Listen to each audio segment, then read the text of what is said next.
नमस्कार, मैं हरिशंकर व्यास। वैश्विक वित्तीय दुनिया में अदानी ग्रुप को लेकर हाहाकार है। देश विदेश में असंख्य इन्वेस्टर रो रहे होंगे, दिवालिया हुए होंगे। लेकिन इस सब से क्या गौतम अदानी पर कोई असर होगा? क्या कोई जांच होगी? क्या उनके बुरे दिन आने हैं? मुश्किल है, इसलिए क्योंकि भारत में उनका कुछ नहीं बिगड़ना है। कैसे और क्यों, इसी पर गपशप में आज का मेरा हेडिंग है, चमका रहेगा चांदी का अदानी जूता। अब इसका मेरा यह खुलासा है। सवाल है, हिडनबर्ग रिसर्च से अदानी ग्रुप के क्या बाजे बजेंगे? मेरा मानना है कतई नहीं। इसलिए क्योंकि पहली बात, भारत लूटने के लिए है। 1000 साल से हिंदू लगातार लूटे जाते रहे, तो आज़ाद भारत का समय भला कैसे अलग होगा? पहले नेहरू ने समाजवाद के नाम पर अफसरशाही की लूट के मंदिर या कि सार्वजनिक कारखाने व कंपनियां बनाई। फिर गरीबी हटाओ के इंदिरा राज में बैंकों के राष्ट्रीयकरण, लाइसेंस कोटा से धीरूभाई अंबानी का अंबानी एम्पायर बना। नरसिम्हा राव के उदारवाद में शेयर बाजार व बैंकों से लूट के नए कीर्तिमान बने, तो नरेंद्र मोदी के राज में हिंदू शाही ने गौतम अदानी को कुबेर बनाया है। तभी कोई हिसाब लगाए तो 75 वर्षों की आज़ादी ने भारत के लोगों को जितना लूटा गया है, उसका ब्यौरा अकल्पनीय होगा। मैं भी पत्रकारिता के अपने 40 वर्षों से हर सरकार के साथ उसके नए नए जगत सेठों, इनके कारपोरेट वार को देखता आया। एक वक्त अदानी की तरह अंबानी तेजी से बढ़ते हुए थे, तो पुराने कारपोरेट उनसे जलते थे। धीरूभाई बनाम नुस्ली वाडिया में तब अंबानी के साथ कांग्रेसी हुआ करते थे, तो नस्ली के साथ वाजपेयी, जसवंत सिंह, वाजपेयी, गुरुमूर्ति, जेटली जैसे दसियों लोग थे जो उन दिनों अंबानी के खिलाफ अखबारों में लिखते थे या बयान छपवाते थे।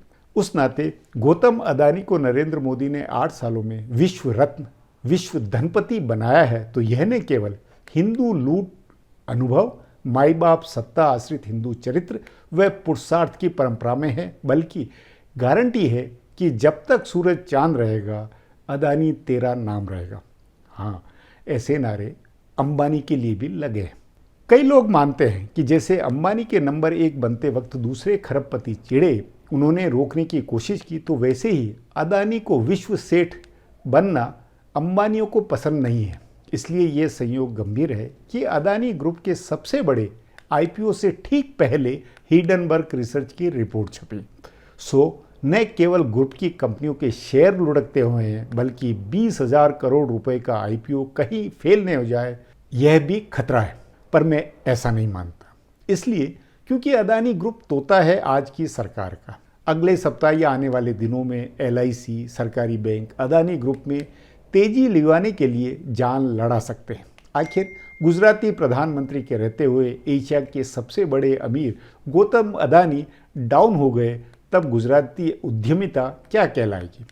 भारत के नए जगत सेठों का क्या होगा? तब भारत कैसे विश्व की तीसरी या दूसरी इकोनॉमी बनेगा?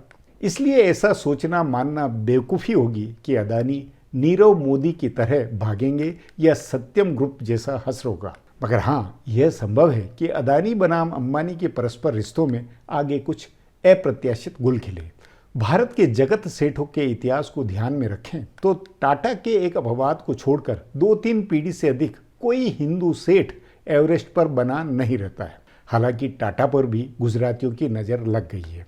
संभव है कि नरेंद्र मोदी के सन 2029 तक रहते रहते टाटा ग्रुप किसी गुजराती के कब्जे में चला जाए। कुछ जानकार इसका रोड में बना हुआ बतलाते हैं।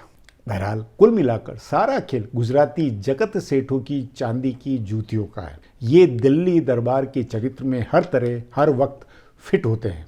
इसलिए संभव नहीं है कि भारत की 21वीं सदी की खरीदने व बेचने की राजनीति के चलते कोई अदानी या अंबानी फेल हो जाए।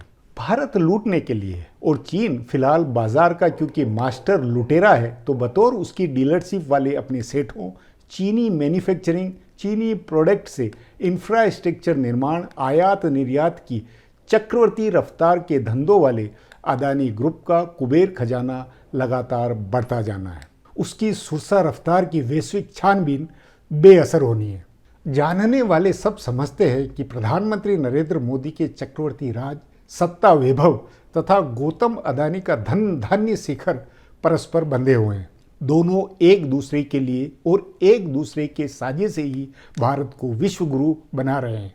बावजूद इसके यह संभव है कि अदानी ग्रुप की वैश्विक साख के संकट से भारत के सरकारी बैंकों की दुर्दशा और ज्यादा बढ़े।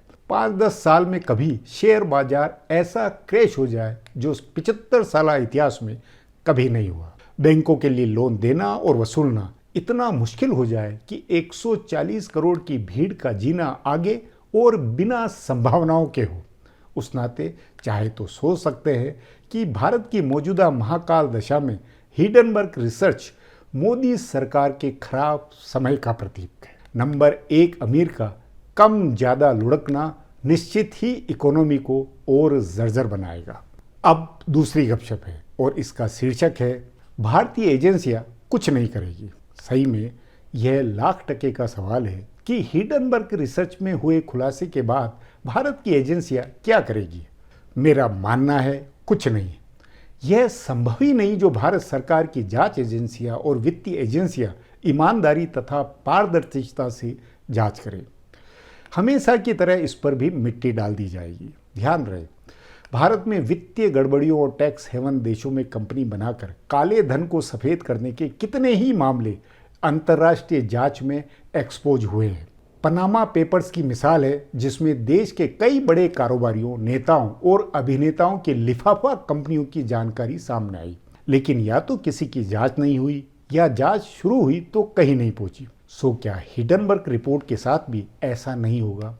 कुछ दिन पहले ही अदानी समूह को लेकर 2 और रिपोर्ट आई थी। जिस तरह से हिडनबर्ग रिसर्च की रिपोर्ट में बताया गया है कि अदानी समूह की कंपनियों के शेयरों के भाव 85% बढ़ाए गए हैं और इनमें 85% की कमी आ सकती है, उसी तरह एक अंतर्राष्ट्रीय संस्था ने पिछले दिनों बताया था कि अदानी समूह की कंपनियां किस तरह से ओवर लिवरेज्ड है, यानी उनको कैसे क्षमता से ज़्यादा कर्ज दिया गया है।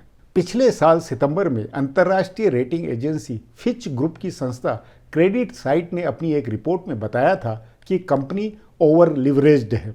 इसने कर्ज लेकर आक्रामक तरीके से उसे अपने मौजूदा कारोबार में या नए बिजनेस में निवेश किया है। इस आधार पर एजेंसी का कहना था कि यदि जरा सी स्थिति बिगड़ी तो कर्ज आधारित विकास की इसकी महत्वाकांक्षी योजनाएं कर्ज के विशाल जाल में तब्दील हो सकती है, जिसमें फंसकर पूरा समूह या उसकी कुछ कंपनियां दिवालिया हो सकती है।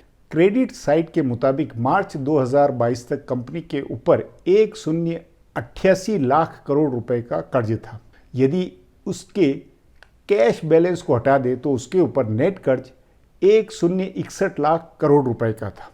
कंपनी के ऊपर कर्ज का 55% हिस्सा सरकारी बैंकों का है। सोचे, यदि समूह की एक या एक से ज़्यादा कंपनियां दिवालिया हुई तो सरकारी बैंकों की क्या स्थिति होगी। क्रेडिट साइट की रिपोर्ट आने के कुछ दिन बाद ही खबर आई थी कि किस तरह से अदानी समूह में भारत की विशाल सरकारी कंपनी जीवन बीमा निगम यानी LIC का निवेश लगातार क्रमशः बढ़ता गया है। पिछले साल दिसंबर में आई रिपोर्ट के मुताबिक अदानी समूह के शेयरों में LIC का निवेश 2 साल में बढ़कर 74,000 करोड़ रुपए से अधिक हो गया। अदानी समूह की कुल बाजार पूंजी में अकेले LIC का हिस्सा 309% है। करीब 4.5 लाख करोड़ की बाजार पूंजी वाली कंपनी अदानी एंटरप्राइजेज में सितंबर 2020 में LIC का हिस्सा 1% से कम था, जो सितंबर 2022 में बढ़कर 4,002% हो गया, यानी 4 गुना से ज़्यादा बढ़ा। इसी तरह अदानी टोटल गैस में सितंबर 2020 में LIC का हिस्सा 1% से कम था, जो सितंबर 2022 में बढ़कर 5,077% हो गया। अदानी ग्रीन एनर्जी और अदानी ट्रांसमिशन में भी LIC की हिस्सेदारी बढ़ी है।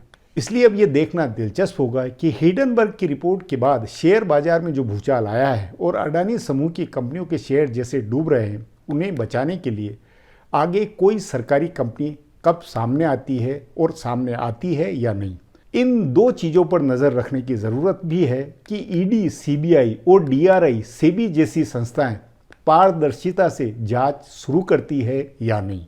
कंपनी के शेयर बाजार में कामकाज करने पर रोक लगाई जाती है या नहीं, और केंद्र सरकार के सार्वजनिक उपक्रम अदानी के बचाव में आगे आते हैं या नहीं।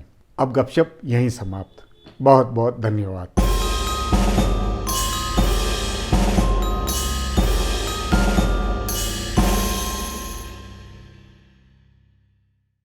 Do not forget to subscribe to our channel for all the latest gossip on politics and my take on world affairs.